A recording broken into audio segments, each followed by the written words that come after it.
मुख पर शांति मारा अंतरमा,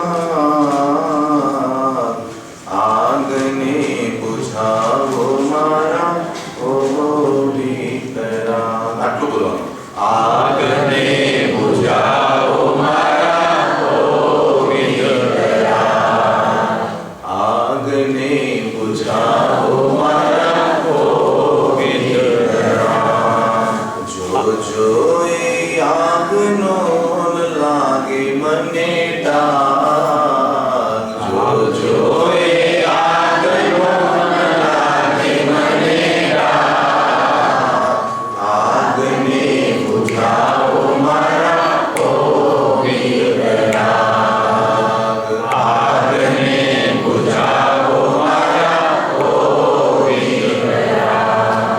ગર્વ લઈને હું તો દુનિયામાં ફરતો, ગર્વ લઈને હું તો દુનિયામાં ફરતો, વાહ કરે ત્યારે ગજ ગજ ઉછળતો, વાહ કરે ત્યારે ગજ ગજ ઉછળતો, નિંદક પર વરસાવો ક્રોધ ભરિયા, નિંદક પર વરસાવો ક્રોધ ભરિયા, આગને બુઝાવો મારા ઓ વીરરા, આગને બુઝાવો મારા ઓ વીરરા। જો જો એ આગનો ન લાગે મને ડાગ, જો જો એ આગનો ન લાગે મને ડાગ, આગને બુઝાવો મારા ઓ વીરરાગ, આગને બુઝાવો મારા ઓ વીરરાગ। ક્ષણે ક્ષણે ક્રોધ કરું, ક્ષણે ક્ષણે રાગ કરું, ક્ષણે ક્ષણે ક્રોધ કરું, ક્ષણે ક્ષણે રાગ કરું, અંતરના ખૂણામાં ઈર્ષાની આગ ભરું, અંતરના ખૂણામાં ઈર્ષાની આગ ભરું, સ્થિર રહેવાને કરું પ્રયત્નો યથા, સ્થિર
વખત સાંભળ્યું? ઓહો, ચલો નવી વેરાયટી આપી મેં તમને.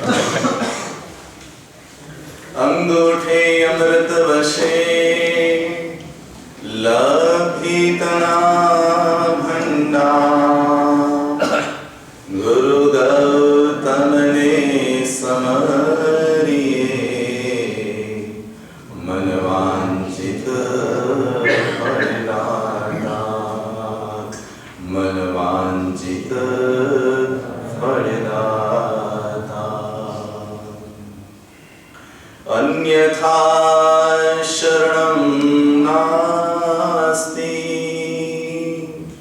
ત્વમેવ શરણં મમ તસ્માत् કારુણ્ય ભાવેન રક્ષ રક્ષ જિનેશ્વર રક્ષ રક્ષ જિનેશ્વર. જિનેશ્વર પ્રભુએ જીવન જીવવાનો, જીવન જીતવાનો અને જીવનમાં જાગવાનો સુંદર માર્ગ બતાવ્યો છે. કેટલાક લોકો જગતમાં જીવન જીવે છે, કેટલાક લોકો જીવનને જીતી જાય છે અને કેટલાક લોકો જીવનમાં જાગી જાય છે. આ ત્રણ પ્રકારના જીવો છે. એમાં આપણો નંબર ક્યાં? જીવે છે. આપણે બધા જીવીએ છીએ, જાગીએ છીએ કે પછી જીતની દુનિયામાં જીતીએ છીએ? શ્વાસોશ્વાસ લઈને જે માણસ પોતાની જિંદગી જીવે છે એને જીવન કહેવાય. અંતરની ચક્ષુ ઉઘાડીને વિવેક વિનયથી જે આત્મા જીવે છે એને જાગ્યો કહેવાય. અને ક્રોધ, માન, માયા, લોભ, રાગ અને દ્વેષને જે જીતે છે, એના ઉપર જે વિજય મેળવે છે તેને જીત્યો કહેવાય. અને એટલે તો શાસ્ત્રની અંદરમાં ત્રણ પદ્ધતિ બતાવી છે જગતને છોડવાની. એમાં પહેલી પદ્ધતિ છે કે મોહના રંગે રંગાઈને જે મરે એને મૃત્યુ કહેવાય. ધર્મના રંગથી રંગાઈને જે મૃત્યુ પામે એને કાળ ધર્મ કહેવાય. અને તમામ કર્મોને ક્ષય કરીને આ જીવ અહીંયાથી જગતમાંથી છૂટે એને નિર્વાણ કહેવાય. હવે ત્રણ રીતે જવાનું છે આ જગતમાંથી. એક તો મોહ કરીને જગતમાંથી જવાય, એક ધર્મ કરીને જગતમાંથી જવાય અને એક સંપૂર્ણ કર્મ ક્ષય કરીને જગતમાંથી નીકળે છે ત્રણેય. મૃત્યુ થાય છે પ્રાણોનું, એ પણ અહીંયાથી જગતમાંથી જાય છે. અને જે આત્મા ધર્મ ધ્યાન કરીને જાય છે એ પણ અહીંયાથી જાય છે. અને જે કર્મોને ખપાવીને જાય છે એ પણ જાય છે. ત્રણેય જણ આવે છે મનુષ્યના ભાવમાં, પણ જવાની રીત ત્રણેયની અલગ છે. એક મૃત્યુને આધીન થાય છે, એક ધર્મને સ્વાધીન થાય છે અને એક નિર્વાણ થઈને જાય છે. તો જે વ્યક્તિ મૃત્યુ પામે છે એ માણસ જીવન જીવીને ગયો. શું થયું? જેટલું એને જીવન મળ્યું હતું એ જીવન જીવીને ગયો.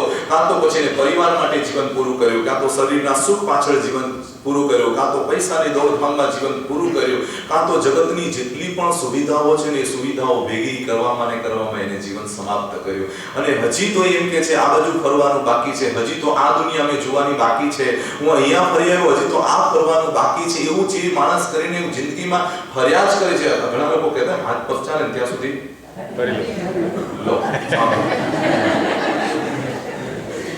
કે હાથ પગ ચાલે ત્યાં સુધી ફરી લેવું, અને હાથ પગ નહીં ચાલે ત્યારે પછી શું કરવાનું?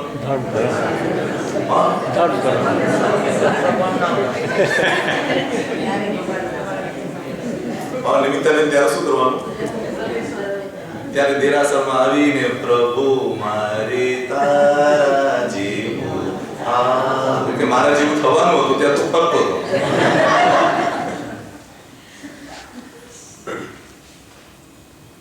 હજી હું જોઈ લઉં, હજી હું સાંભળી લઉં, હજી હું જમી લઉં, હજી હું ભેગું કરી લઉં. આવી દુનિયામાં જે પોતાનું જીવન સમાપ્ત કરે છે એને ભગવાન કહે છે એના આયુષ્ય પ્રમાણે જેટલું હતું એટલું એને જીવી લીધું. આવા જીવનની જૈન શાસનમાં કોઈ વેલ્યુ નથી. એ ચક્રવર્તીનો જીવ હોય કે રાજાનો જીવ હોય કે સામાન્ય વ્યક્તિનો જીવ હોય કે મોહના રંગથી જે રંગાયેલો છે, મોહને કેન્દ્રમાં રાખીને જગતની અંદરમાં જીવે છે, એવા જીવનની કોઈ વેલ્યુ નથી. કારણ કે જગતની અંદરમાં કેટલા લોકો જન્મે છે, કેટલા લોકો જીવે છે અને કેટલા લોકો મૃત્યુ પામીને જગતમાંથી ચાલ્યા જાય છે. કાંઈ જ નહીં.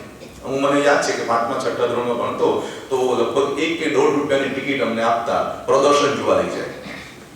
સ્કૂલમાંથી અમને પ્રદર્શન જોવા લઈ જાય અને એ પ્રદર્શનની અંદરમાં અમને એમ કહેવામાં આવે કે આ ટિકિટ લીધી છે અને આમ ફરીને બધું જોઈને છેલ્લે કિરીટભાઈ નીકળી જવાનું, લેવાનું કાંઈ નહીં. એટલે શું થાય ખબર છે કે 1.5 રૂપિયાની એ ટિકિટમાં અમને મોટી મોટી ભાલા જોવા મળે, મોટા મોટા તલવાર જોવા મળે, મોટા પેન્ટિંગો જોવા મળે, એન્ટિક પીસો જોવા મળે, રાજાનો વૈભવ જોવા મળે, એના વસ્ત્રો જોવા મળે, બધું અમે જોઈએ અને છેલ્લે નીકળીને તો કે લે આખું જોઈને નીકળ્યા, કાંઈ લઈને તો કાંઈ જ નીકળ્યા નહીં. હા, એને પ્રદર્શન કહેવાય કે માત્ર જોવાનું હોય, લેવાનું ન હોય, એને પ્રદર્શન કહેવાય. જેને જોવાનું હોય અને પામવાનું હોય એને દર્શન કહેવાય. પ્રદર્શન અને દર્શનમાં આટલો ફરક છે કે તમે સમોસર જોઈને પાછા આવો તો એ તમારું પ્રદર્શન થયું, પણ પ્રભુના દર્શન કરીને અંદરનું દર્શન જાગૃત કરીને આવો તો એને સમ્યક દર્શન કહેવાય. કે અમે પ્રભુના દર્શન વગર અમે નૌકાશી ન કરીએ, પ્રભુના પૂજન વગર અમારા ઘરની અંદરમાં ચૂલો ન સળગે. આટલું સ્ટ્રીટ પાડનારા જૈનોને મારે કહેવું છે કે પ્રભુના દર્શન કરે છે. કદાચ તું વિચારજો તો ખરા કે તારા રંગ રૂપ ભલ્યા કપડાનું તું પ્રદર્શન કરવા તો નથી આવતો ને, ક્યાંય અલંકારોનું પ્રદર્શન કરવા તો નથી આવો ને, કે તું બીજાને દર્શન દેવા આવે છે કે તું ખુદ દર્શન કરવા જાય છે. હા, દર્શન અને પ્રદર્શન. પ્રદર્શન એનો અર્થ છે કે જોવાનું બધું, લેવાનું કાંઈ જ નહીં. આ જગતની અંદરમાં આપણે દર્શન આવ્યા છે, આ જગતની અંદરમાં પ્રદર્શન છોડવા માટે આવ્યા છે. વિશ્વનું દર્શન ખૂબ કર્યું છે અને કહે છે સુગડાન સૂત્રની અંદરમાં કે કોઈ જાતિ બાકી નથી રાખી, કોઈ ગતિ બાકી નથી રાખી, કોઈ જન્મ બાકી નથી રાખ્યો, કોઈ કરતા કોઈ પદાર્થો ભોગવવાના બાકી નથી રાખ્યા. શાસ્ત્રકાર તો ત્યાં સુધી કહે છે કે અનંતવાર મનુષ્યનો ભાવ તે મેળવ્યો છે અને અનેક વાર તો સમોસરણમાં ગયો છે અને છતાંય તને સમ્યક દર્શન ને કેવળ જ્ઞાન કેવળ દર્શન ન પ્રગટ થયું, કારણ કે એને પ્રદર્શનની દુનિયામાં તે પ્રવેશ કર્યો હતો, તે દર્શનની દુનિયામાં પ્રવેશ ન કર્યો. દર્શન એટલે દ્રષ્ટિ, દર્શન એટલે અનેકાંત, દર્શન એટલે વિચારની ધારા, દર્શન એટલે અપેક્ષા પૂર્ણ જીવન અને દર્શન એટલે સાપેક્ષ દર્શન. સ્યાદવાદ પૂર્ણ તત્વનું નિરીક્ષણ કરવું અને આત્મ તત્વને બધી તરફથી જોવાની જે ઘટના, રાગ પણ જેમાં ન ભળ્યો હોય ને દ્વેષ પણ જે ન ભળ્યો હોય ને એ પછી જોવાય, એનું નામ છે દર્શન.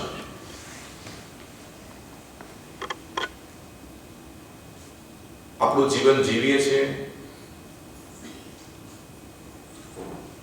કારણ કે કીડીનો જીવ છે ને એ પણ જીવે છે અને માણસ એ જીવે છે, પશુ પણ જીવે છે અને આપણે જીવીએ છીએ. પશુનું જેટલું આયુષ્ય હોય એ પ્રમાણે એ પૂરું કરે અને માણસનું આયુષ્ય હોય એ પ્રમાણે એ પૂરું કરે. નવીનતા કાંઈ જ નહીં. સવાર સાંજ એ પણ જમીને સુઈ જાય, આપણે સવાર સાંજ જમીને સુઈ જઈએ, કાંઈ જ ફરક નહીં.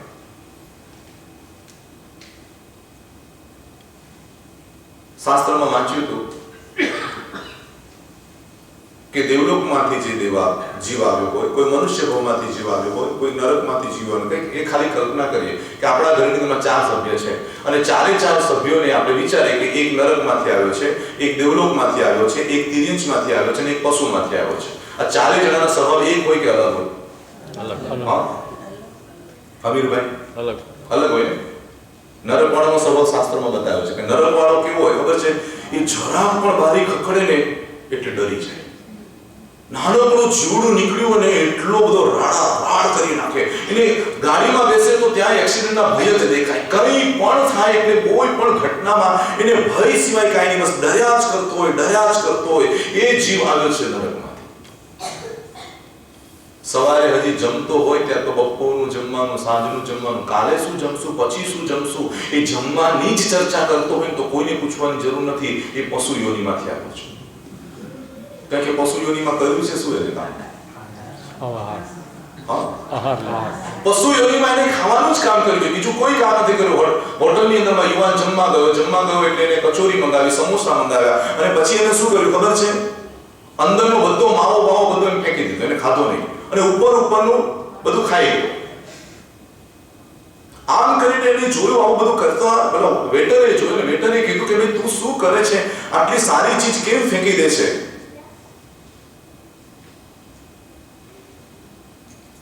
કે બહારની આ બધી ચીજ ફેંકીને અંદરની તો ખાવા માટે આવું બધું શું કરે? તો કે મને ડોક્ટરે કીધું છે બહારનું ખાવું નહીં, એટલે બધું અંદરનું ખાવું.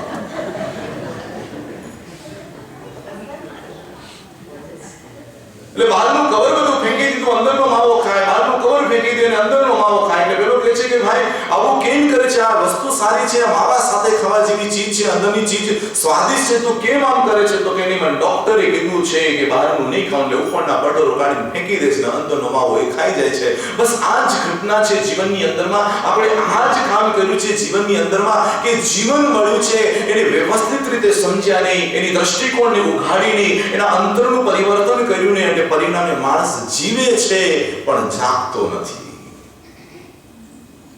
અહીંયા જીવવા આવ્યા છે કે જાગવા આવ્યા છે? પવિત્રનો પર્વનો કેટલામો દિવસ થયા છે? પાંચમો દિવસ. પાંચમો દિવસ કહે છે કે જીવવાની દુનિયાની યાત્રા તો તારા આયુષ્ય પ્રમાણે ચાલશે, પણ જાગવાની દુનિયા તો તારા અંતરમાં જ્ઞાનનો દીપક પ્રગટશે, ત્યારે તું જાગી શકીશ. દુનિયામાં કેટલા જીવો મનુષ્યમાં આવે છે પણ જાગતા તો કોઈ નથી, કોક જ વિરલાઓ જાગે છે. તમને ખબર છે શ્રીમદ રાજચંદ્રને ખબર પડી બચપણની અંદરમાં કે પડોશીની અંદરમાં કોઈનું મૃત્યુ થયું છે. પોતાના પિતાને એને પૂછ્યું કે પ્રભુ આ શું થયું? તો એ શું કીધું ખબર છે અમને? પિતાએ કહ્યું કે એમનું મૃત્યુ થયું છે. એમ? તો કે હવે શું કરશે? તો કે એમને સ્મશાનમાં જઈને બાળી દેવામાં આવશે. એ શ્રીમદ રાજચંદ્રના આત્માને એમ થયું કે આવું થશે, મારે પણ આવું છે. જોવા બધા કીધું તું બહુ નાનો છે, તને સ્મશાનમાં ન લઈ જવા. આમ તેમ પણ છુપી રીતે પહોંચ્યા અને એક ઝાડ ઉપર ચડીને એને જોયું કે હવે શું થઈ રહ્યું છે. जो जागत है वो पावत है, जो सोवत है वो खोवत है. એ વૃક્ષની ઉપર રહીને એ આખી સળગતી ચિત્તાને જોઈને એને વૈરાગ્ય આવ્યો. અંતરની ચેતનામાં થયું કે ઓ જન્મ્યા, શરીર મળ્યું, બળી જવાનું અને કાંઈ જ આપણું નહીં. બસ આ જ ચિંતન ધારા ચડી. ચિત્તા ત્યારે એ ચિંતન એટલું બધું આગળ ચાલ્યું ગયું કહે છે કે શ્રીમદ રાજચંદ્રજીને વૃક્ષ ઉપર જાતિ સ્મરણ જ્ઞાન થયું.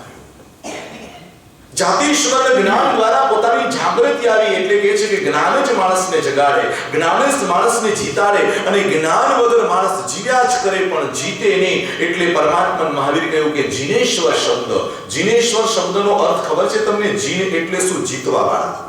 શું જીતવા વાળા? તો કે રાગને જીતવા વાળા અને દ્વેષને જીતવા વાળા. જે રાગને જીતે, જે દ્વેષને જીતે, એનું નામ છે જીનેશ્વર. અને એવા જીનેશ્વર જગતમાં જેટલા પણ બને એ બધાને નમો હરિહંતાણ કહેવામાં આવે.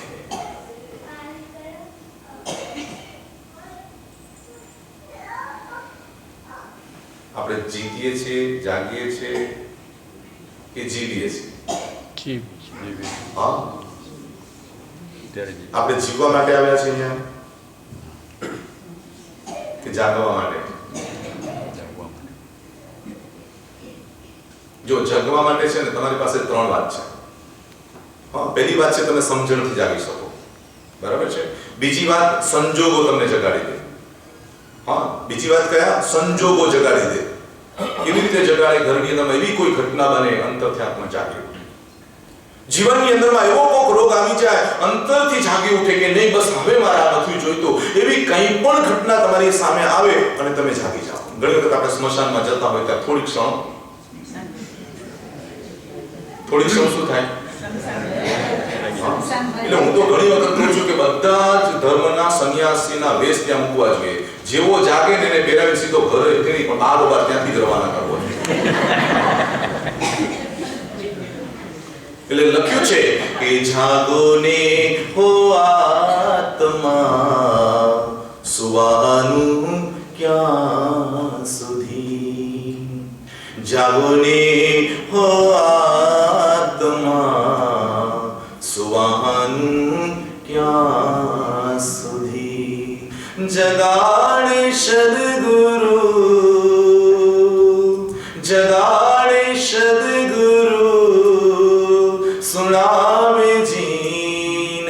વાણી જાગોને હો આત્મા સુવાનું ક્યાં સુધી જાગોને હો આત્મા સુવાનું ક્યાં સુધી જગાડે સદગુરુ ક્યાં સુધી તારે સૂવું છે ક્યાં સુધી આળસ કરવી છે ક્યાં સુધી પ્રમાદ કરવો છે ક્યાં સુધી કહીશ કે હવે હું પછી કરીશ અને કદાચ તને પછી કરવાનો વખત હશે તો સમય મળશે તો શક્તિ નહીં હોય અને શક્તિ હશે તો સમય નહીં હોય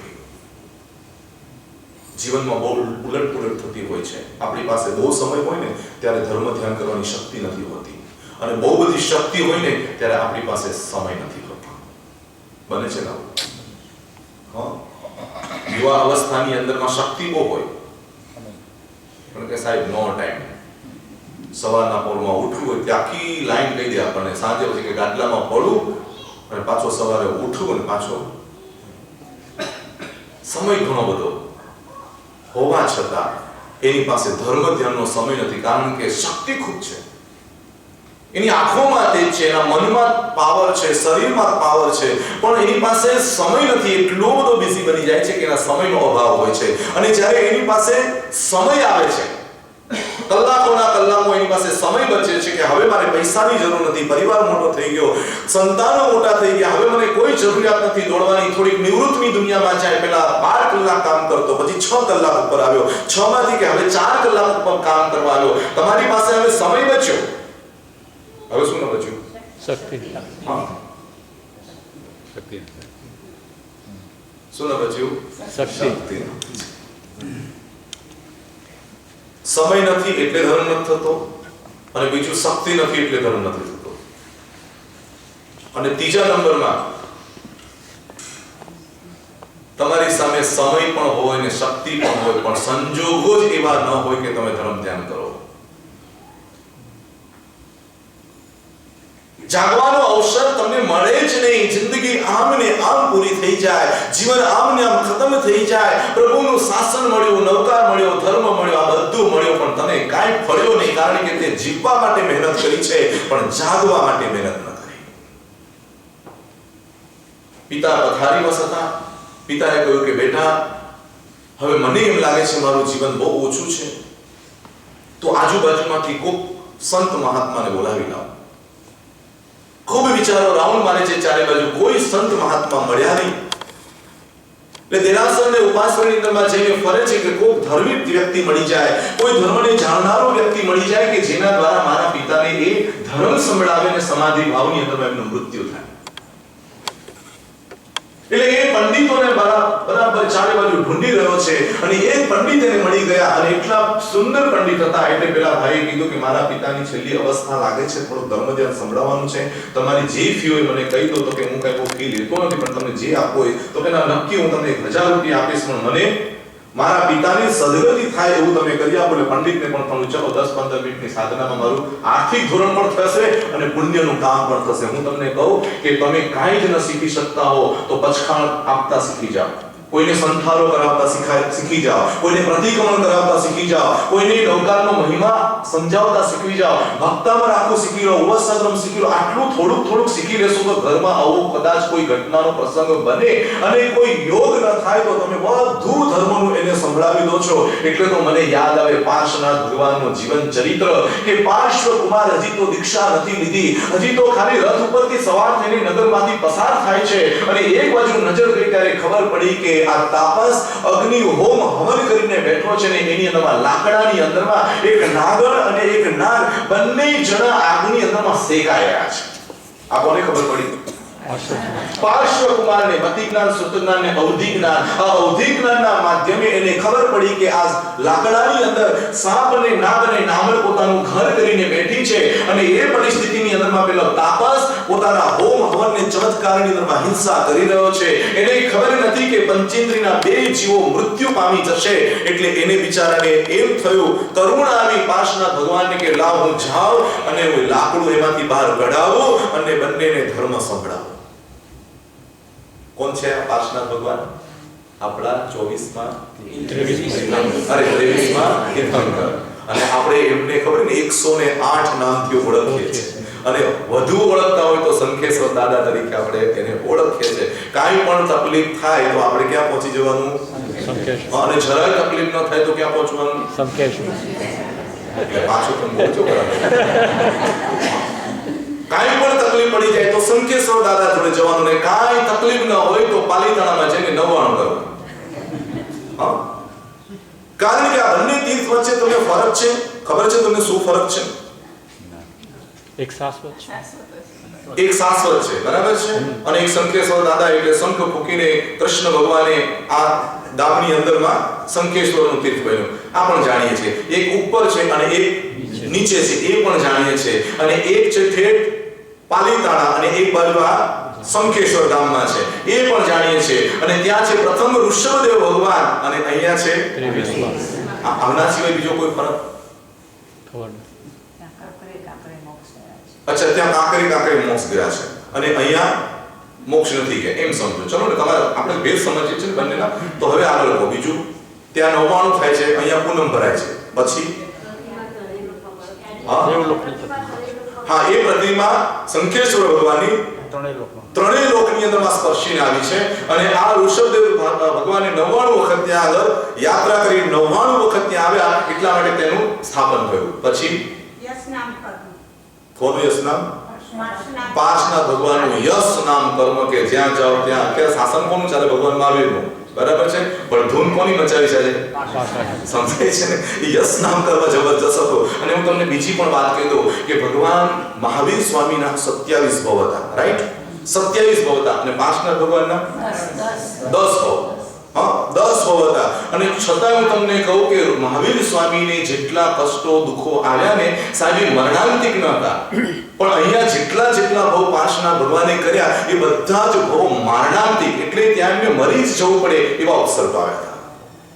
અહીંયા જે ઉપસર્ગ આવ્યા હતા સહન થઈ શકે એવા આવ્યા હતા. પરંતુ પાર્શનાથ ભગવાનના જેટલા પણ ભવો છે 10 ભવ, એ તમે વાંચશો એટલે ખબર પડશે કે ધ્યાન કરીને બેઠા અને પેલો સર્પ આવીને ડંખ મારે અને મુનિ મૃત્યુ પામી જાય. મારણાંતિક ઉપસર્ગો આવ્યા એટલે કહેવાય કે પાર્શનાથ ભગવાનના ભલે 10 જ ભવ પણ કષ્ટ ભયંકર પાર્શનાથ ભગવાનને આવ્યું છે. પછી કઈ થોડો તફાવત કઈ દેખાય છે, મળે છે કઈ તમને? સૌથી તીર્થ વધારે એમના છે. કોના? પાર્શનાથ ભગવાનના સૌથી વધારે તીર્થ છે, બરાબર છે. પાર્શનાથનો જે 13મા તીર્થંકર વિમલનાથ ભગવાનથી માંડીને 22મા તીર્થંકર સુધીના બધા જ કલ્યાણકોમાં એમનો હાજર છે, બરાબર છે. બહુ સરસ. એટલે 500 કલ્યાણકોમાં નોલેજ તમને ઘણું બધું છે, એટલી વાત તો સમજાય ગઈ. ઘણું જાણો છો, જાણવું જ જોઈએ, કારણ કે જાણ્યા વગર જાગી નહીં શકે. જાણવું જ જોઈએ. ઇન્ફોર્મેશનમાં કીધું ભગવાને કે આખા જગતને જાણ અને તારી જાતને જીત.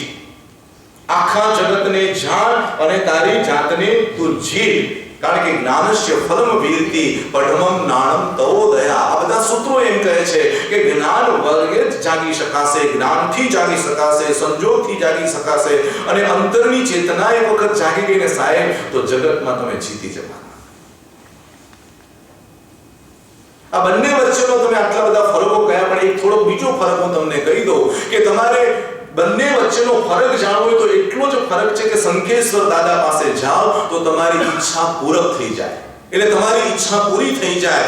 ઈચ્છાને પૂરક તત્વ જો તમારે કરવું હોય તો શંખેશ્વર દાદા પાસે જવાનું. અને ઈચ્છાને ચૂરક એટલે ઈચ્છાનો નાશ જ કરી દેવો હોય તો શત્રુંજય પાસે જવાનું. શત્રુનો ક્ષય કરવો હોય, ઈચ્છાઓનો નાશ કરવો હોય તો તમારે શત્રુંજય દાદા પાસે જવાનું. પણ તમારી ઈચ્છા પૂરી કરવી છે, તમારી ભાવનાઓ પૂરી કરવી છે કે દાદા મારે સંગ કાઢવો છે, દાદા મારે એક દેરાસર બનાવવું છે, દાદા મારે તપસ્વીઓને ખૂબ જેવાની યાત્રાઓ કરાવી છે, દાદા મારે ખૂબ જૈન શાસનનું કામ કરવું છે. એવી કોઈ પણ ઈચ્છા હોય તમારી તો ક્યાં જવાનું? તો શંખેશ્વર પાસે મૂકવાની એ ઈચ્છા એ પૂરી કરી આપે દાદા. અને તમને બધી ઈચ્છાઓ મોહ માયા ખતમ કરવું હોય તો ક્યાં જવાનું? એટલે એક પૂરક છે અને એક ચૂરક છે. હા, ઈચ્છા પૂરક તીર્થ છે અને એક ઈચ્છા ચૂરક નામનું તીર્થ છે. એવા પાર્શ્વ કુમાર બગીમાંથી નીચે ઉતરે છે. નીચે ઉતરીને જ્યાં આગળ યજ્ઞ ચાલી રહ્યો છે, કમઠ યજ્ઞ કરી રહ્યો છે. પ્રજા એ યજ્ઞની અંદરમાં જોઈ રહી છે ચમત્કાર, અને ચમત્કાર માટે કેટલાક લોકો ત્યાં આવ્યા છે. યજ્ઞની અંદરમાં હોમાયેલું બધું વસ્તુ જોઈ રહ્યા છે. અને ત્યાં જ પાર્શ્વ કુમારે કહ્યું કે આ લાકડું આમાંથી બહાર કાઢો, અને બહાર કાઢે છે અને થોડુંક આગળ પાછળ કરે છે. ત્યારે એમાંથી એક નાગ અને એક નાગણનું આખું શરીર જળેલું છે, તરફડિયા મારે છે, બફાઈ ગયેલું એ શરીર, અને વેદના ભયંકર છે. ત્યારે પાર્શ્વનાથ શું કરે છે ખબર છે?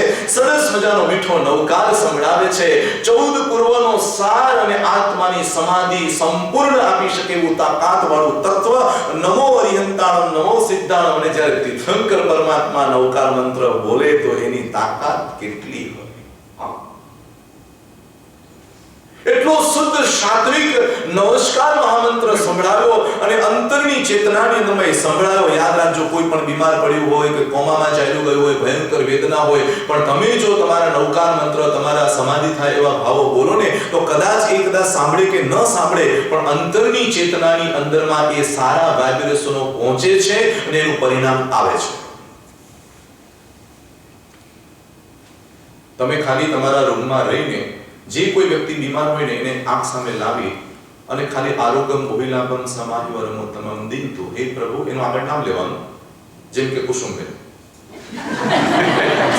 કોઈ નામ કે કુસુમબેન માંદા પડ્યા હોય, ધીરુભાઈ, તો તમારે બીજા રૂમમાં જઈને કહેવાનું કે કુસુમબેનને, હે દાદા, આરોગ્યમ ભોવિલાભમ સમાહિવરમોત્તમ દિનતુ, તું એને આરોગ્ય આપજે, તો એને બોધિલાભ આપજે અને એને સમાધિ આપજે. આવા વાઇબ્રેશન તમે છોડો ને, વિજ્ઞાન પણ પૂરું કરે છે કે કોઈ વૃક્ષ નીચે બેસીને તમે કોણ કે આ વૃક્ષ સુકાઈ જાય, સુકાઈ જાય, આ વૃક્ષ સાવ સુકાઈ જવું જોઈએ, એવા તમે વિચારો છોડો ને, તો 6-12 મહિનામાં આખું વૃક્ષ સુકાઈ જાય.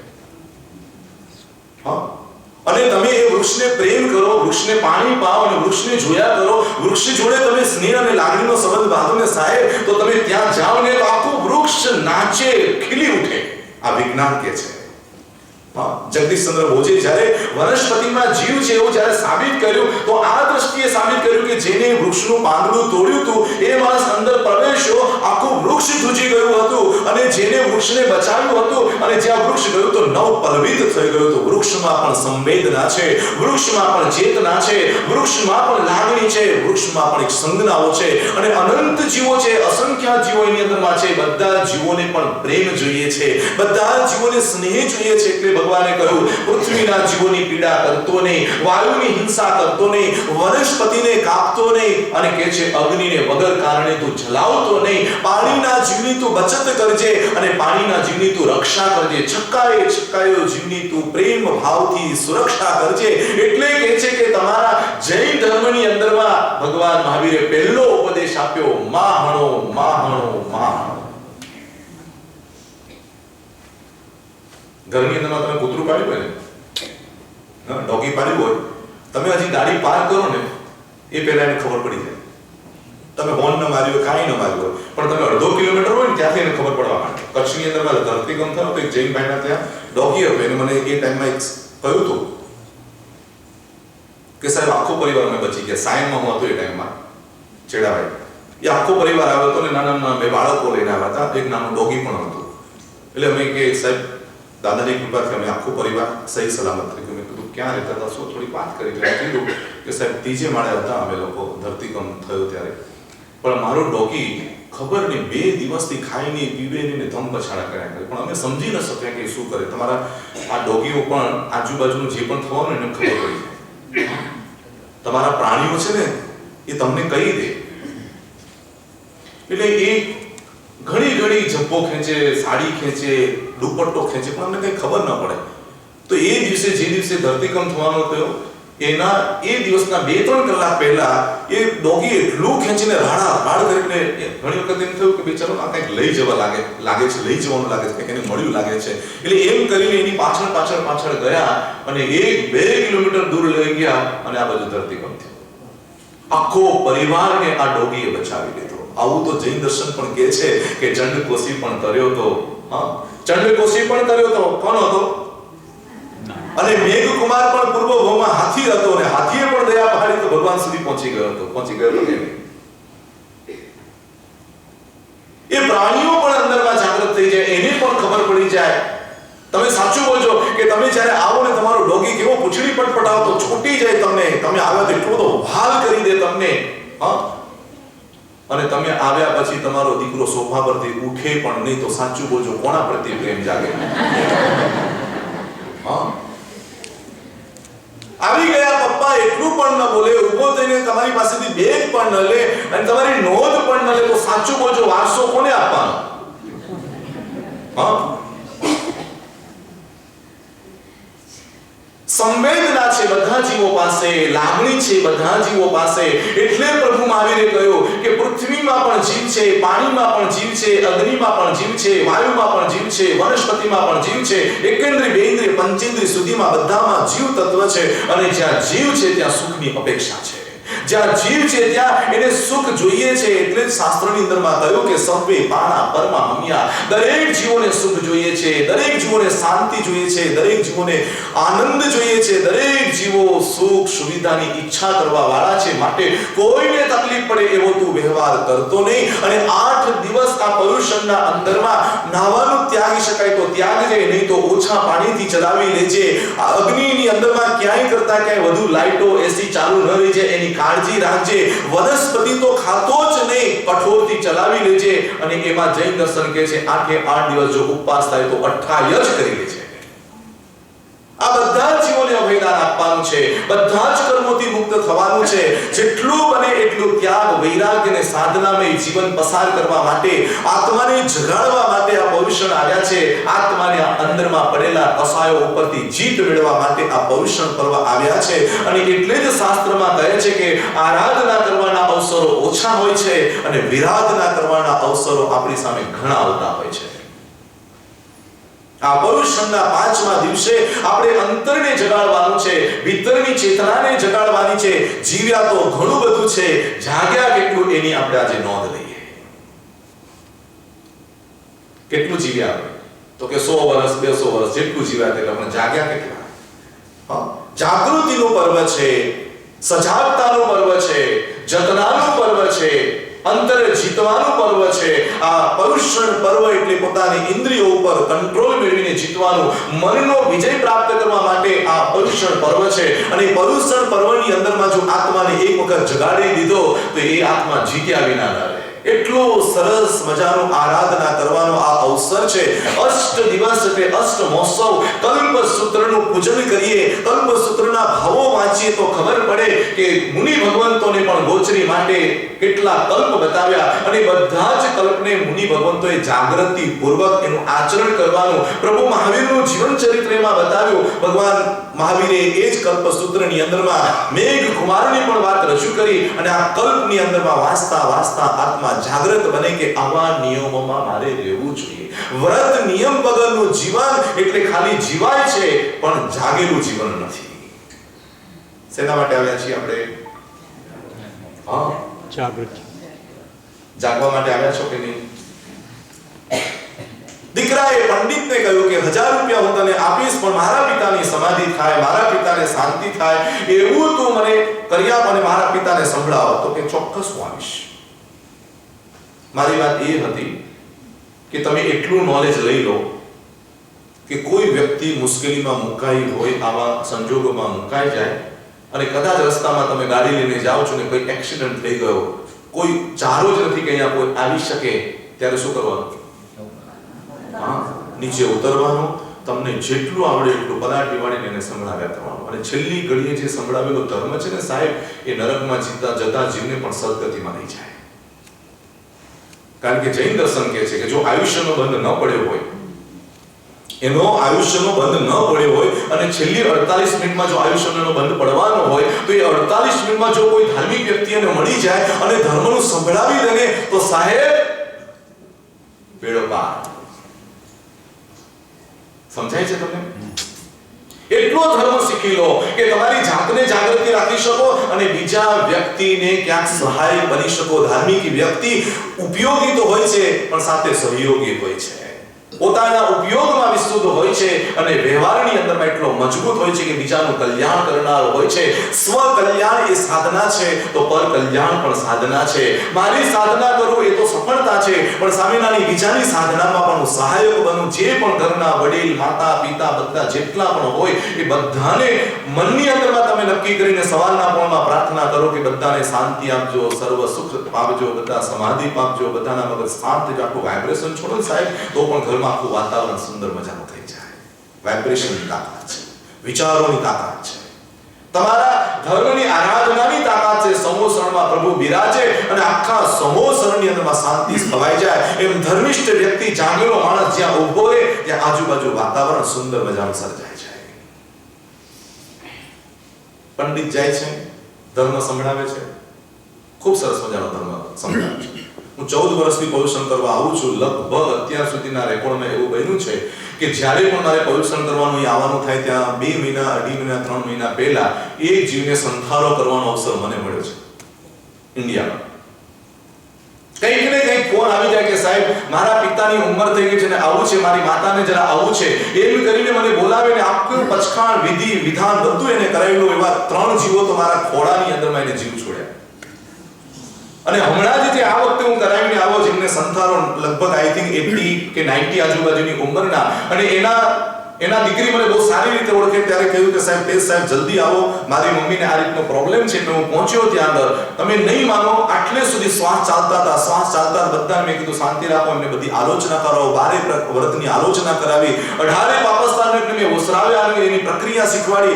બધા જુઓ સાથે મૈત્રીનું કહેવાતું મિચ્છામી દુક્કડમ દેવડાવ્યું, નાનું પ્રતિક્રમણ કવડાવ્યું, નાની સામાઈ કરાવી. ક્યાંય મૂર્છા રાખતા નહીં, આમ હાથ જોડીને ડોકું હલાવ્યા જ કરે. અને એ બધું જાણે અંદરથી સાંભળતા, વ્યક્ત ન કરી શકે, જોઈ શકે, બોલી શકે, પણ અંદરથી વ્યક્ત કરતા એવું આપણને લાગે. હાથ જોડ્યા, માંગલિક સંભળાવી, અને છેલ્લે અસણમ, પાણમ, ખાયમમ, સાયમમ, 4 આહારના પચખાણ, જાવક જીવ સુધીનો સંથાનના પચખાણ આપ્યા. અને જ્યારે પચખાણનો અપાણમ બોસીરામી શબ્દ બોલ્યો, અને બોસીરામી શબ્દ જાણે એટકી આવી હોય એવી રીતે બોલ્યા, અને મારી સામે એમને પ્રાણ છોડ્યા. આ હમણાંની જ ઘટના કરું છું, મારી પાસે વિડિયો, ફોટો બધું જ છે એનું. અને એ વ્યક્તિએ જ્યારે જીવ છોડ્યો ત્યારે મને એમ થયું કે પ્રભુ કેટલું સરસ કામ તે મને આપ્યું. કેટલું સરસ તે મને કામ આપ્યું. કારણ કે હું તો કહું છું, એક પણ જીવને આવી રીતે તમે ધર્મ પમાડો તો બીજા ભાવમાં તમે ક્યાંય પણ જાઓ ને તો તમારી રક્ષા માટે એ જીવ આવીને ઉભો રહી જાય. કારણ કે 5ના ભગવાને નવકાર સંભળાવ્યો. નાગ અને નાગણ શું બન્યા? છે ને આપણે યધિષ્ઠાયક દેવો બન્યા. એક ગયા ધરેન્દ્રના સ્વરૂપે અને એક ગયા પદ્માવતીના સ્વરૂપે. આજે હાજર છે. આજે બે આત્માઓ જય શાસનની સેવા માટે હાજર છે. પાર્શ્વનાથ દાદાનું નામ દીધું ને એ તો જાગૃત થઈને આવીને ઉભા રહી જાય તમારી સામે.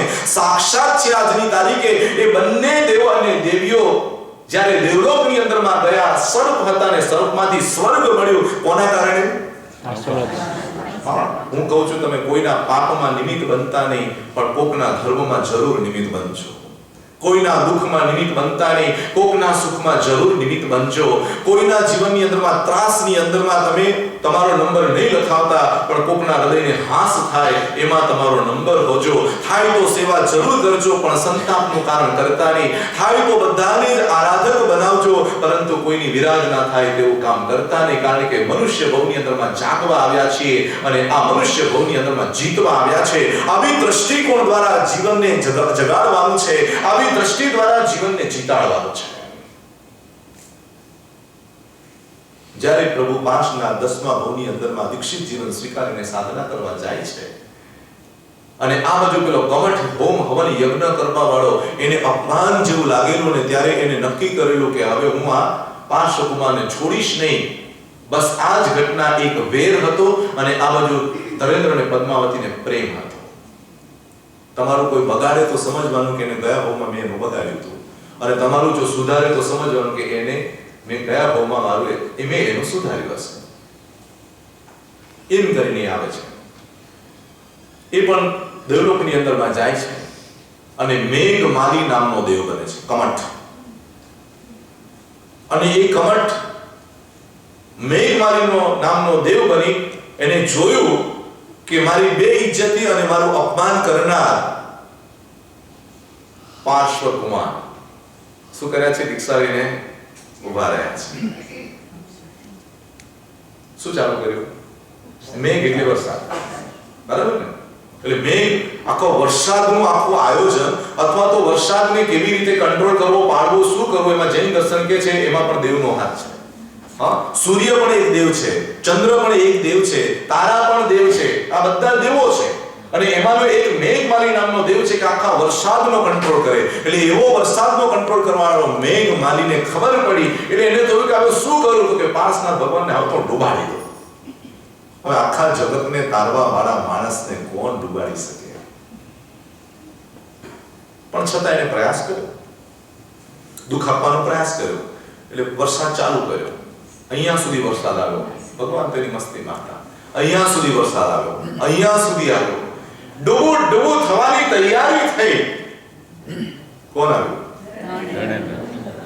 અને ધનેન્દ્રને પદ્માવતીનું જ્યારે સિંહાસન ચલાયમાન થયું ત્યારે ખબર પડી કે કંઈક પ્રોબ્લેમ લાગે છે. અવધિ જ્ઞાનમાં જોયું અને ખબર પડી કે પાર્શનાથ ભગવાનને મારી નાખવા માટે પેલો મિથ્યાત્વી મેઘમાલી નામનો દેવ પ્રભુને પરેશાન કરી રહ્યો છે. તરત જ નીચે આવ્યા, આવીને સ્વર્ગનું રૂપ લીધું.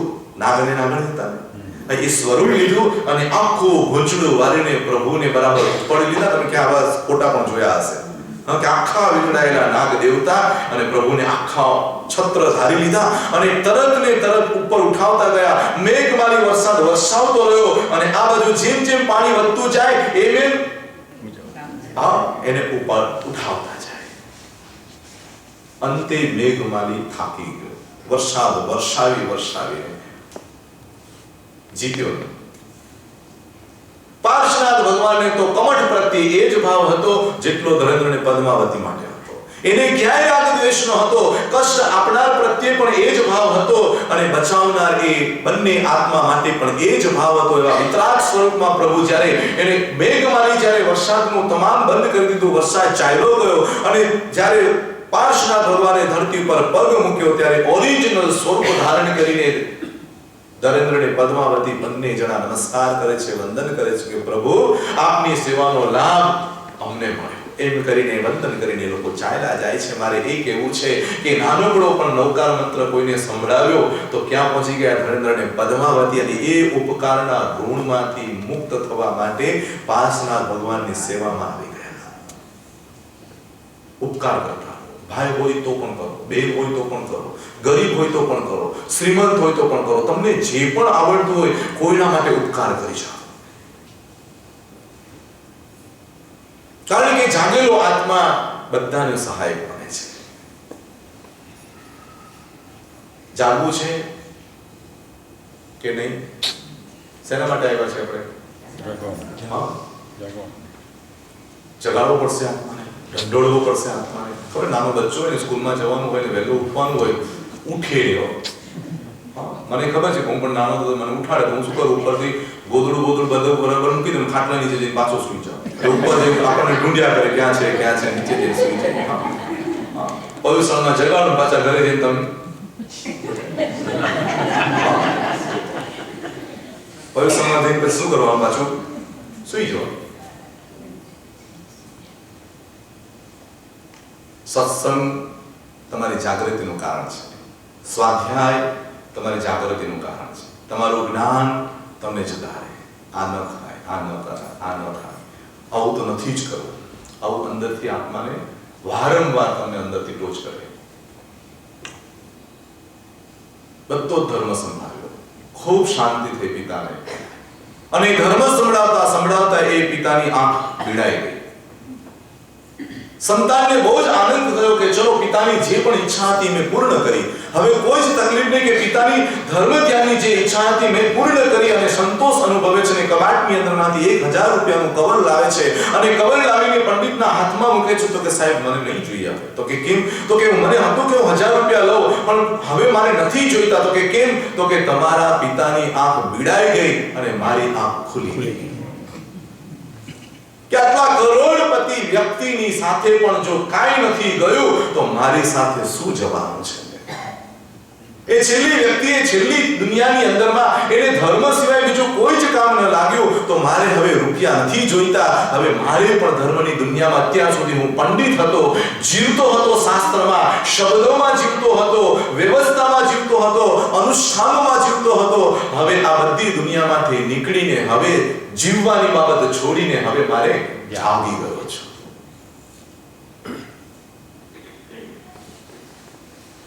દ્રષ્ટિકોણ જ્યારે ઉઘડે છે, સાપેક્ષ દર્શન જ્યારે ખુલે છે, શાદવાદનું નજરનું કેન્દ્ર ખુલે છે, ત્યારે આ જીવને જગતની અંદરમાં બધું જ વ્યવસ્થિત દેખાય છે. જે જાગેલો છે એ બધી રીતે વ્યવસ્થિત હોય.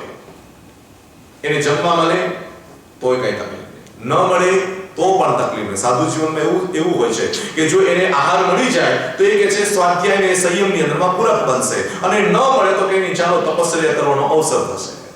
હા, મળશે તો સ્વાધ્યાય થશે, અને નહીં મળે તો તપશ્ચર્યા થશે. સમજાય છે મારી વાત? તો જોવાની દ્રષ્ટિ જો તમારી પાસે વ્યવસ્થિત આવી જાય તો તમે જાગી શકો. જાગવા માટે તમારે દ્રષ્ટિનું બિંદુ ખોલવું પડશે. એક અટારી ઉપરથી ઝરૂકેથી બે વ્યક્તિ બારીની બહાર નજર નાખે, સામે પેલું તળાવ દેખાય, અને તળાવની અંદરમાં એક વ્યક્તિને દેખાય કેટલો કાદવ છે, અને બીજીને વ્યક્તિને દેખાય કે આ તળાવમાં કેટલા સરસ મજાના કમળ છે. બંને જણા તળાવને જુએ છે, એકને કાદવ દેખાય છે, એકને કમળ દેખાય છે. બીજી દ્રષ્ટિએ તમને કહું તો ભગવાન મહાવીરના બે શિષ્ય, એકનું નામ છે ગોસાલક અને એકનું નામ છે ગૌતમ. આટલા બધા દેરાસરમાં ક્યાંય ગોસાલકને બેસાડ્યા? કેમ? તમને ખબર છે ભગવાનને સૌથી પહેલા જો કોઈ આ દુનિયામાં માણસ મળ્યો હોય ને, સૌથી પહેલો આ દુનિયાની અંદરમાં મહાવીરને સૌથી પહેલો જો વ્યક્તિ મળ્યો હોય દીક્ષા પછી ભાવેશ, તો કોણ હતું? ગૌસાલક. તો આપણે શું કરવું જોઈએ? એટલે સૌથી પહેલા ક્યાં મૂકવા જોઈએ? ગોસાલકને આગળ મૂકવા જોઈએ કે નહીં? હા, કેમ નથી મૂકતા? અને બધા દેરાસરમાં ગૌતમ સ્વામી વિરાજે. ચંદ્ર જો તમે આમ બેઠા મસ્તીથી. હા, બહુ ગમે મને ગૌતમ સ્વામી, બહુ ગમે, મારા બહુ પ્રિય. મારા ફ્રેન્ડ કહું ને તો પણ ચાલે. ગૌતમ સ્વામી મને બહુ ગમે. જે પણ દેરાસરમાં જાઓ બધાના દર્શન કરું, જે ગૌતમ સ્વામી એટલે મોઢું મારું એકદમ આમ મલકવા માંડે, એમ જોયા જ કરું. વાહ, કેટલું સરસ. ગમે છે એટલા માટે કે બધા તીર્થંકરોના જીવન ચરિત્ર મેં વાંચ્યા, એટલે ક્યાંક ને ક્યાંક મારું ટાંગ હલાવી, મેં અંદર મગજ હલાવી કે આ ઋષભદેવ જેવું બનાય કે નહીં. એટલે પછી જોયું, આખું જીવન વાંચ્યું કે આટલું ભૂખ્યું તો આપણાથી વીરુભાઈ રેવાય. એક ઉપવાસ બે ઉપવાસ ઠીક છે, અને ઘરે ઘરે ગોચરી જઈએ ને પાછું મળે નહીં ને પાછું જવાનું, પાછું ઊભું રહી જવાનું. તો એક વખત જો આપણને કોઈ કે ચાલ ખાવાનું નથી તારે, મારું અપમાન કર્યું, લડાઈ કરી નાખી, તો ઋષભદેવ જેવું મેં કીધું નહીં બની શકાય. મારો છોકરો આપણાથી નહીં થાય. નમો હરિયંતાણ. એ જ કરતા બધા જીવન વાંચતા વાંચતા શાંતિનાથ ભગવાનનું જીવન વાંચ્યું ત્યારે ખબર પડી કે આ બાજુથી પગ કાપ્યો ને ત્રાજવામાં મૂક્યો, આ બાજુથી આ કાપ્યો, એવો કેટલો બધો પ્રયોગ કર્યો ને છતાં કાંઈ જ ન વળ્યું. ત્યારે એક બાજુ મૂકતા જાય અને વજનની અંદરમાં પોતાનું આખું બોડી મૂકી દીધું, પણ પેલાનું વજન માપી ન શકાય. અને પછી ખબર પડી કે આ અભયદાન દેનારા શાંતિનાથ ભગવાન ખરેખર મહાન છે. ત્યારે દેવલોકના દેવો આઈને વંદન કર્યું. તો કે આવી કોઈ કસોટી આપણી કરે તો આપણું તો સાચું બોલજો, અનુકૂળતાએ ધર્મ કરાય, અનુકૂળતાએ ધર્મ કરાય કે પ્રતિકૂળતા હોય તો પણ ધર્મ કરાય. જો ગુનગુન ગુનગુન ગુનગુન ભાઈ, વેપાર તેજી ચાલતી હોય માર્કેટમાં ત્યાં તો ભલ ભલો માણસ કરી લે, પણ મંદીમાં જે ધંધો કરી લે ને એને વેપારી કહેવાય. હા, સહેલું પેપર હોય ત્યાં તો બધા જ પાસ થઈ જાય, પણ અઘરા પેપરને પણ સહેલું બનાવીને જે લખી નાખે એને વિદ્યાર્થી કહેવાય. એને શું કહેવાય? વિદ્યાર્થી કહેવાય. અને પરુષણ પર્વ આવે ત્યારે આપણા બધા ધર્મિષ્ઠ બની જાય, એ તો બની જાય, પણ વગર પરુષણે પણ જો વ્યક્તિ ધર્મ કરી લે એને ધર્મિષ્ઠ કહેવાય. એને કોઈ લેવા દેવા નથી સૂર્ય ઉગે કે ન ઉગે, ચંદ્ર ઉગ્યો કે ન ઉગ્યો, એને તો ધર્મ કરવો છે. એ ધર્મ કરનારા વ્યક્તિને ન તહેવારની જરૂર પડે ન વ્યવહારની જરૂર પડે, એ તો જ્યાં ઉભો ત્યાં ધર્મ કરી લે. આ પર્યુષણ પર્વ તો એ લોકો માટે છે કે જે લોકો આખું વર્ષ ધર્મ નથી કરી શકતા એ લોકો માટે છે. સમજાણું કે નહીં સમજાણું? હા, ચોમાસાના 120 દિવસ, એમાં 49 દિવસ પછી આપણો આ સંવત્સરી તહેવાર આવે, બરાબર? એટલે કેટલાક જીવો એવા હોય કે આખું વર્ષ 365 દિવસના ધર્મિષ્ઠ હોય છે. કેટલાક એવા ધર્મિષ્ઠ હોય છે કે 120 દિવસ ચોમાસાના 4 મહિના ધર્મ કરવા વાળા હોય છે. કેટલાક જીવો એવા હોય છે 49 દિવસ એટલે પહેલા દિવસથી લઈને પૌષ સંવત્સરી સુધીના ધર્મિષ્ઠ હોય છે. એમાંથી પણ કેટલાક જીવો એવા હોય છે ખાલી 8 દિવસ ધર્મ ધ્યાન કરવા વાળા હોય છે. એમાંથી પણ કેટલાક જીવો એવા હોય છે ખાલી સંવત્સરીના દિવસે મિચ્છામી દુક્કડમ કરીને ઘરે જવા વાળા હોય છે. આપણો નંબર સનતભાઈ, તમારો તો 365. સનતભાઈ 365 દિવસમાં. હા, ચંપાબેન બરાબર છે મારી વાત? ભાવેશભાઈ 365 દિવસ એ જોવે નહીં કે ભાઈ પર્યુષણ છે એટલે પૂજા કરવા જાવ, દેરાસર જાવ. મારે જવાનું એટલે જવાનું, મારે કરવાનું એટલે કરવાનું. કારણ કે સમય પર્યુષણ આવે કે ન આવે, પરંતુ આયુષ્ય પૂરું થાય એની મને કોઈ ખબર નથી. રોજ સંવત્સરીનો દિવસ ઉજવે એને ધાર્મિક કહેવાય. મારા માટે રોજ સંવત્સરી, મારા માટે રોજ ક્ષમાપનાનો દિવસ, મારા માટે રોજ પ્રતિક્રમણનો દિવસ. એક દિવસ જો ખાધા વગર ન જતું હોય તો એક દિવસ ધર્મ કર્યા વગર જાય જ કે.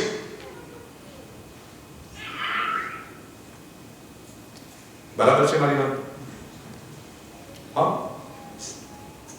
ક્યાં સમય છે, ક્યાં શક્તિ છે, ક્યાં આયુષ્ય છે, ક્યારે પૂરું થઈ જશે કાંઈ જ ખબર નહીં પડે. પણ આપણે હજી એમ વિચારે છે પછી કરશું, ક્યારે કરશું, નહીં થાય.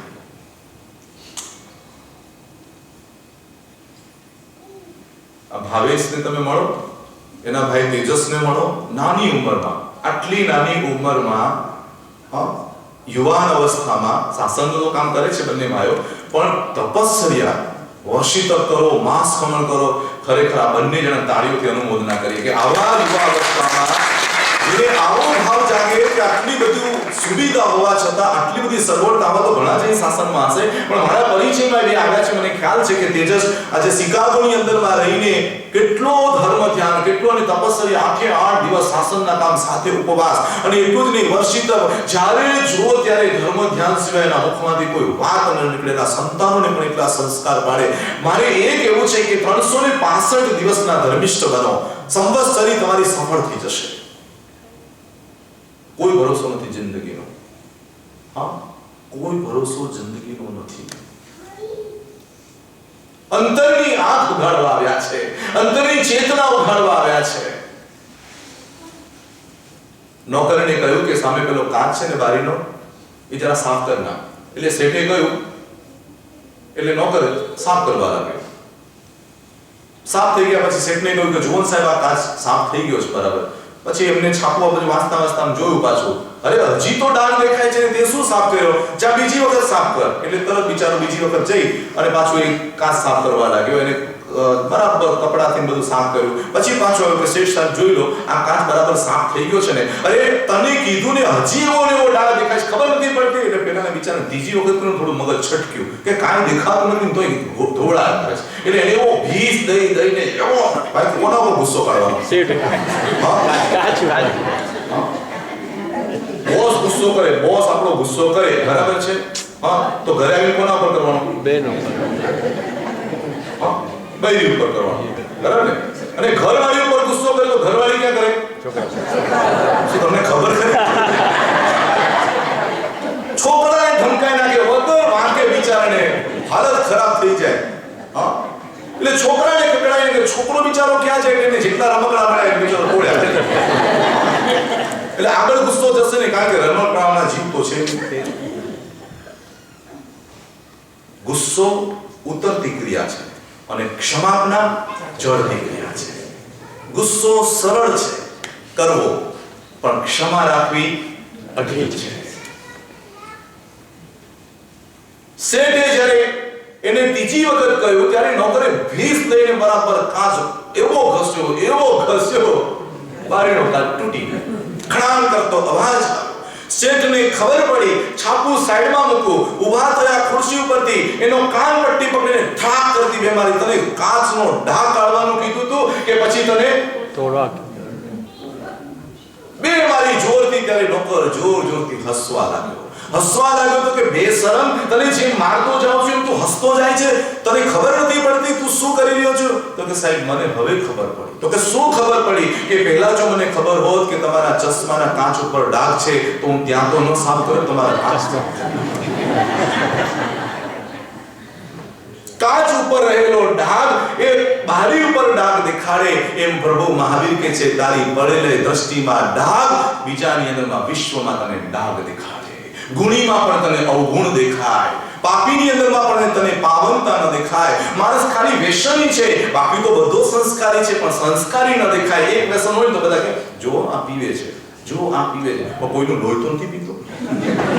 એ તો જો કંઈક તો સારું છે, એનામાં વ્યસનીની નફરત ન કરો. એટલે તો જૈન દર્શને કીધું છે પાપીને તું પ્યાર કરી લે, પાપીનો ઉદ્ધાર થશે. પાપીને તું પ્યાર કરી લે, પાપીનો ઉદ્ધાર થશે. તારા નામે આ દુનિયામાં ચારો તરફ જય જયકાર થશે. પાપીને તું પ્યાર કરી લે, પાપીનો ઉદ્ધાર થશે. પ્રભુ કરુણાના સાગર હતા. ગુણી આવ્યા એને તો સ્વીકારી લીધા, પણ પાપી આવે ને એને પણ સ્વીકારી લીધા. 6 ખૂન રોજના કરનારા એવા ખૂની અર્જુન મારીને પણ પ્રેમથી કહ્યું આવ અર્જુન. એટલો સ્વીકારી લીધો. હું તો એમ કહું છું સામેના માણસને સુધારવાનો એક જ રસ્તો છે જેનું નામ છે પ્રેમ. માથા ઉપર હાથ મૂકીને કહેવાનું વાંધો નહીં બેટા, થઈ ભૂલ થઈ ગઈ, ચાલો બેટા હવે જરા ધ્યાન રાખજો. તને આ તંદુર ખાવું ગમે છે? કાંઈ વાંધો નહીં, સમજે ત્યારે તું છોડ છે. તને આ રાત્રિ ભોજન નથી છૂટતું? કાંઈ વાંધો નહીં, તું તારે સમજે કેમ રાત્રિ ભોજન કરે? આપણો જૈન ધર્મ હોય, આપણો તો નરક. અરે ભાઈ તું નરકના દરવાજા નહીં ખોલ, નહીં તો તારો દરવાજો બંધ કરીને જતો રહેશે. તમે ડોક્ટર પાસે જાઓ તો કેટલું સરસ બોલે, શું થાય છે? આટલું મીઠું બોલે ત્યારે 50% દર્દ ઓછું થઈ જાય. એટલે મારે કહેવું છે કે પાપી જોડેનો વ્યવહાર પણ એટલો પ્રેમપૂર્ણ કરો, તોફાની જોડે પણ એટલો પ્રેમપૂર્વક કરો, અને ક્રોધી માણસ જોડે પણ શાંતિથી બેસો. કોઈ વાંધો નહીં. અમારે તો મહારાષ્ટ્રમાં તુકારામ થયા હતા ને, તુકારામ શેરડીનો બાટલો લઈને આવતા, અને એ શેરડીના સાંઠા લઈને આવતા ને ઘરે પહોંચતા સ્કૂલ રસ્તામાં આવી, અને સ્કૂલ આવે એટલે બધા કે હે તુકારામજી એક તો આપો સાંઠો, હે તુકારામજી એક તો સાંઠો આપો. અને બધા સાંઠા ધીરે ધીરે આપ્યા. એક સાંઠો હાથમાં બચ્ચાને રમાડતા ઘરે આવ્યા એટલે એના પત્નીએ કીધું કે તમે તો આખો ભારો લાવવાના, તમને કહ્યું તું શું લઈ આવ્યા? તો કે એક સાંઠો શું કરું, સ્કૂલ છૂટી, બચ્ચાઓ એટલા બધા મારી પાસે માંગતા હતા, હું રહી ન શકું, મેં આપી દીધું. અચ્છા આવો ઘરમાં.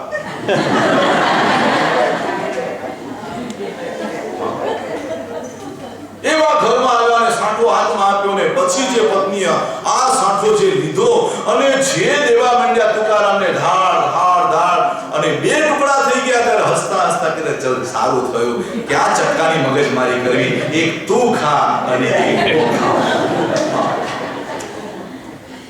મારનારની સાથે પણ પ્યાર કરે એવું મહાવીર સ્વીકારે છે. તને સુખ આપે એની તો જોડે તું દોસ્તી કરવાનો છું, પણ તને દુઃખ આપે એની સાથે પણ દોસ્તી કર. તારું અહિત કરનારનું પણ તું હિત ઈચ્છ. ભગવાન મહાવીરનો દ્રષ્ટિકોણ કેટલો ઉદાર છે કે સામેનો વ્યક્તિ કર્મના ઉદયે કદાચ આવું કરે છે, પણ તું તો ધર્મ સમજેલો છો ને.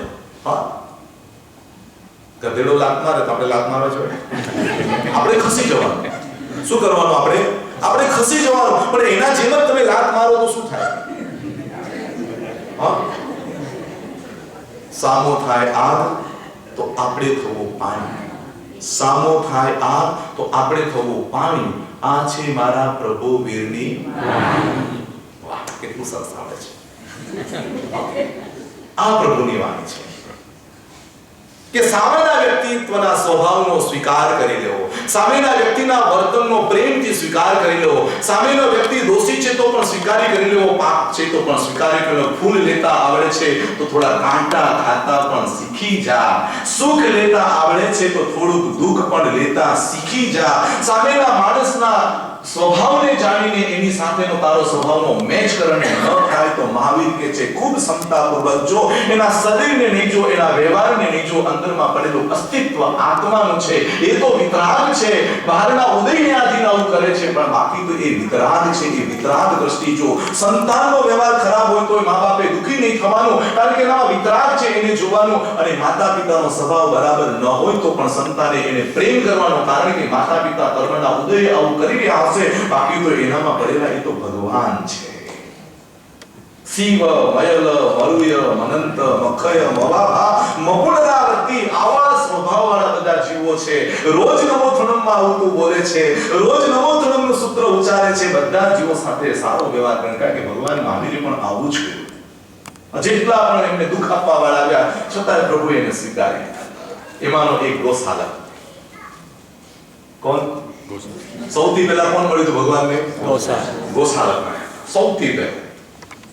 પણ ત્યારે ભગવાનને કેવું જ્ઞાન થયું ન હતું. એટલે ભગવાન છદ્મસ્તરા હતા.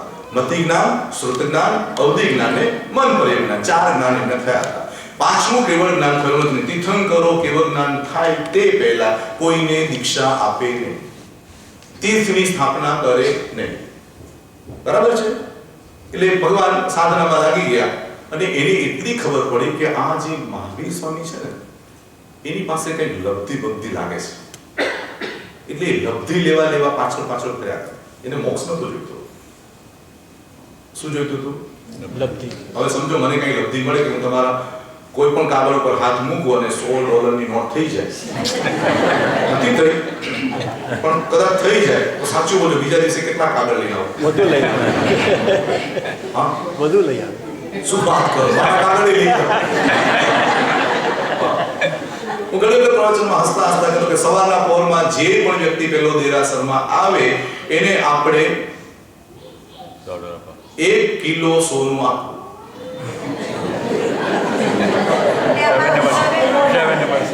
ઉષાબેન તમે આવો છો? કેટલા વાગે આવીને બેસી જાવ યાર? ઘરે જાવ જ નહીં. અને પછી એમ કહેવામાં આવે કે જે સૌથી પહેલો આ દેરાસરમાં પ્રવેશશે એને દીક્ષાનો પાઠ ભણાવવામાં આવશે. સોનલભાઈ મારું ભાવ બાજુ કોઈ જાય છે અંદર?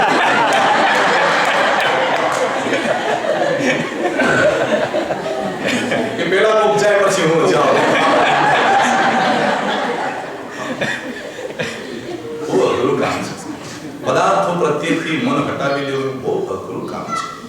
પાપીઓ પ્રત્યે પ્રેમ કરવો બહુ કઠિન કામ છે. મારું ધાર્યું થાય એની જોડે તો હું દોસ્તી કરું, પણ મારું ધાર્યું ન થાય એની સાથે પણ હસતા મોઢે એને સ્વાગત કરી લો, સ્વીકારી લો, જમાડો, પ્રેમ કરો, બહુ કઠિન છે. ગોશાલક ફરે છે પ્રભુની જોડે કેટલા સમય સુધી ફરે છે. ભગવાન તો એને ઉપદેશ નથી આપતા, ભગવાન તો કાંઈ બોલતા નથી, તો પણ 1-2 વખત ભગવાનનું મૌન એને તોડાવી દીધું. એવું ભગવતી સૂત્રમાં કહે છે કે ભગવાન 12.5 વર્ષ નહીં પકડ્યા, મૌન રહ્યા હતા, પણ ગોશાલક વચ્ચે સળી કરે કે પ્રભુ આનું શું, પ્રભુ આનું શું, તો ક્યારે પ્રભુ બોલી દેતા. એમને મૌન તોડ્યું હતું. અને ભગવાન સાચા છે કે નથી સાચા, એની પાસે લબ્ધિ છે કે નહીં, એ પણ પાછો કસોટી કરી લેતો હતો.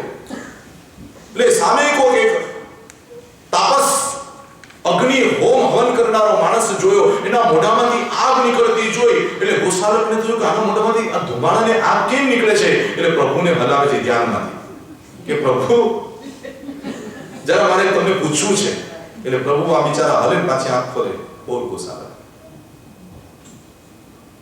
તો કે આના મોઢામાંથી જે આગ નીકળે છે શું છે? ત્યારે ભગવાનમાં 2 શબ્દમાં જવાબ આપ્યો, એને તેજો લેશ્યા કહેવાય. પાછા ધ્યાનમાં ઉભા રહે, પાછા હલાવે. એ કેવી રીતે મળે?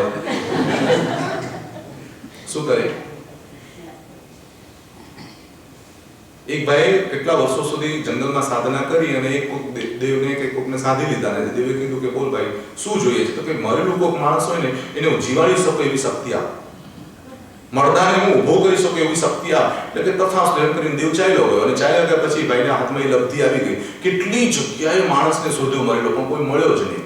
એટલે છેલ્લે સામે પેલો સિંહ મળેલો હતો. કોઈ મળ્યો જ નહીં તો શું કરવો હવે? છેલ્લે મારે અધીરા એટલી બધી હતી કે મારો મંત્ર સાચો છે કે નહીં, કઈ થશે કે નહીં, એટલે એને પ્રયોગ કર્યો સીધો સિંહ ઉપર, અને સિંહ ઉઠ્યો ને સીધો ખાઈ. અપાત્રને મંત્ર અપાય. અપાત્ર તો કહેવાનું કે તું ધર્મ ધ્યાન કરીને નવ કર્મ કર, બાકી તાર કઈ નહીં કરવાનું. ગોશાલક અપાત્ર હતો, ગૌતમ પાત્ર. અને એક ગોસાલકે પ્રભુને કહ્યું કે આ ત્રીજો લેશ્યા લબ્ધિ કેવી રીતે મળે. એટલે ભગવાને એને જવાબ આપ્યો નિર્દોષ ભાવે કે 6 મહિના સુધી છઠના પારણે છઠ કરવાનું અને પારણાના દિવસે એક મુઠ્ઠીમાં આવે એટલો બાકોડા થવાના અને જ્યાં સુધી સૂર્ય ઉગે ને અસ્ત ન થાય ત્યાં સુધીની આકાપ ના લેવાની, યાની સૂર્યની સામે જ તારે રહેવાનું. અને એ સૂર્યની ગરમી તારા શરીરમાં ભેગી થાય, તપસ્યાની ગરમી ભેગી થાય, તારી અવસ્થા ધ્યાનની અંદરમાંથી જે ગરમી ભેગી થાય એ જેટલી ગરમી ભેગી થાય એમાંથી એક આગ અંદરમાં જન્મશે જેનું નામ તે તેજો લેશ્યા. 18 દેશને બાળી નાખે એટલી તાકાતવાળી આ તેજો લેશ્યા હોય છે. કેટલા દેશને? 18 દેશને. અત્યારે આપણને એ વાત કદાચ ન બેસે પણ વિજ્ઞાને એવું બધું શોધ્યું કે આટલો નાનો દડો આખા ગામમાં નાખે એટલે આખું ગામ સાફ કરી નાખે. તો આ શોધ તેજો લેશ્યાની છે. અણુ ભેગા થઈને જેમ અણુ બોમ્બ માણસે બનાવ્યો એમ અણુ ભેગું થતું આગ અંદર એવી જબરજસ્ત જમા થાય કે એના કારણે વ્યક્તિની અંદરમાં એ લબ્ધિ ભેગી થાય અને એ લબ્ધિના કારણે ધારે તે કરી શકે.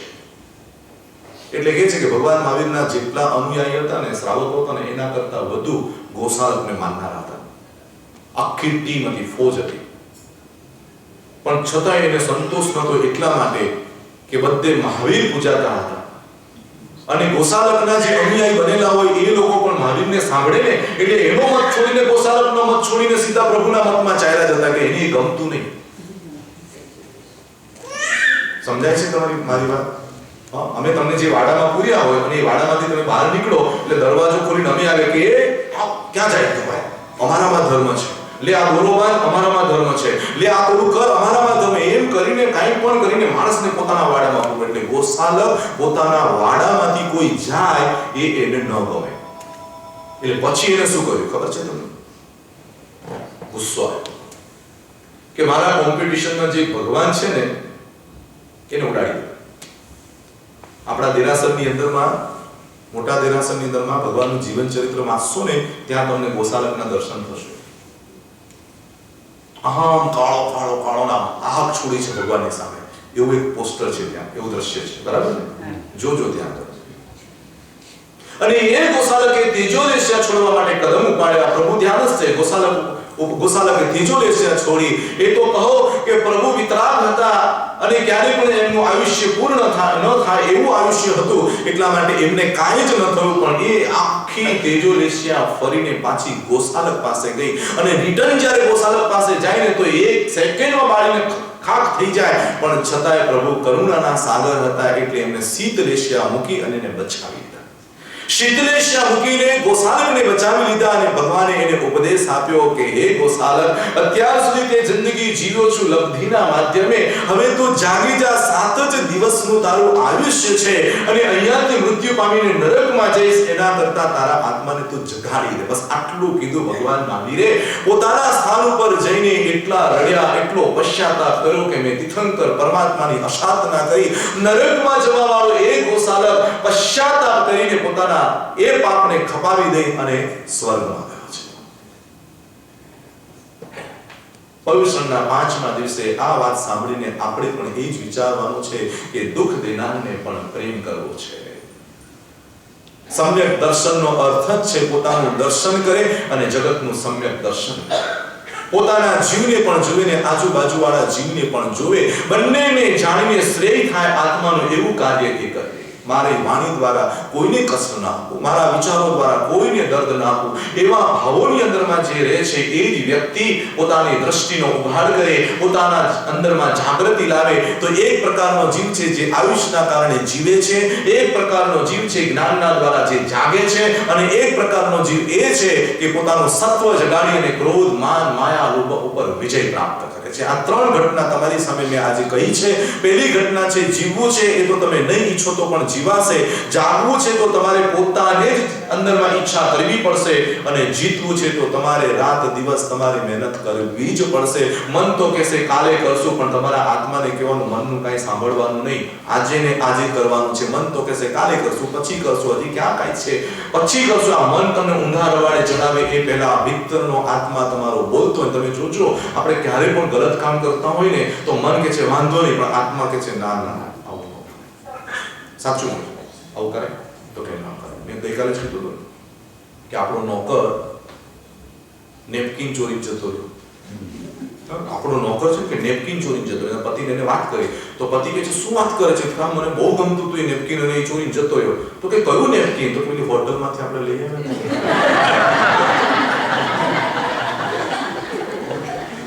હવે ચોરીને લાવેલા ચોરી એમાં મારા સરતને મને જોક કે ગાંધીજીને નહેરુને બધા છે ને એ હોટલમાં જમવા ગયા હતા. હોટલમાં જમવા ગયા એટલે નહેરુએ શું કર્યું ખબર છે? સોનાની ચમચી હતી એને ખિસ્સામાં મૂકી. એટલે ગાંધીજી કે આ તો ન જ ચાલે. સત્યવાદી ને ગાંધીજી કે આ તો ન જ ચાલે. એટલે એમને શું કર્યું ખબર છે કે ચલો આપણે જમવાનું બધું પતી ગયું છે, હું તમને એક જાદુ બતાવું.